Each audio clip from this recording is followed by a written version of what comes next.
Next element you are going to study is comment element. It is used to insert comments in an HTML code. Do you know what are comments?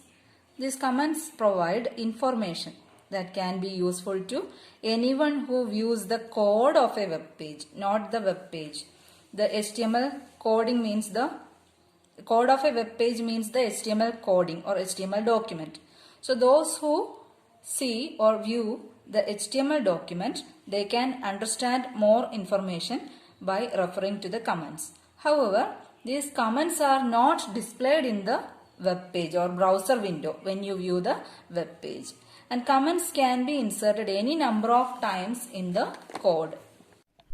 Now look at this HTML document. Here you can see comments are inserted here after the heading using the comment element. It has the opening tag comment and the closing tag comment. Look at the spelling also, C-O-M-M-E-N-T, comment.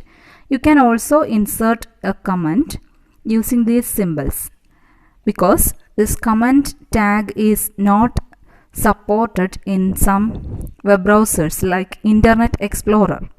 So in such situations you can use these symbols to insert comments.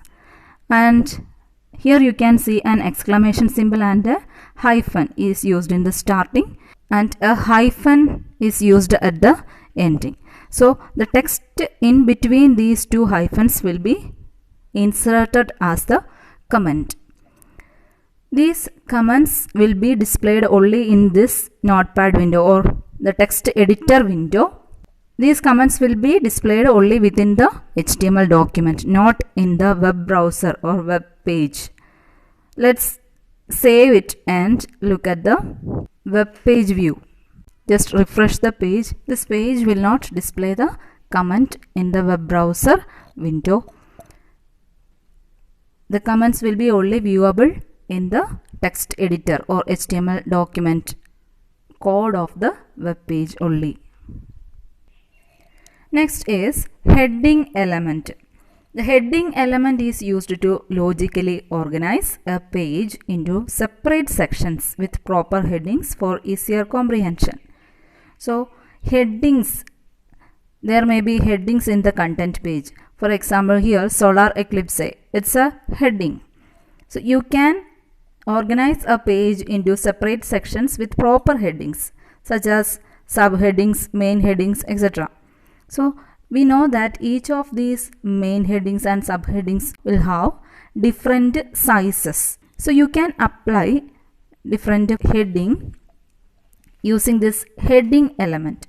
This HTML itself provides 6 levels of headings that are represented by the numbers within the tag. Headings are displayed in a larger font and in bold. That is the speciality of heading element. Whatever heading you give within the heading element will be displayed in a larger font and in bold letters. So how many levels of headings are there? 6 levels of headings are there in HTML, and each of these level will be displayed or represented by the number used with the tag. The syntax or general format of heading element is HN. Here N specifies the heading level. The HN element have 6 levels from 1 to 6. The 6 heading tags are from H1 to H6. Heading 1 has the largest font while heading 6 has the smallest font. So a web page can contain all the levels of headings. So here you can see in this example we have used all the levels of heading elements like H1, H2, H3, H4, H5 and H6. Okay. Here we are displaying the same heading in different sizes. Using the, here we are opening the heading element using H1 and closing it the same using the H1. Next one H2, then closing tag of H2. And here you can see another attribute is used, that is align attribute. You can align the heading to either left, right or center of the web page. For this, align attribute is used. The values of align attribute are left, right or center. So if you don't use any align attribute, then the heading will be aligned to the left of the web page itself. So let's see what is the change. First you save the file, then open it.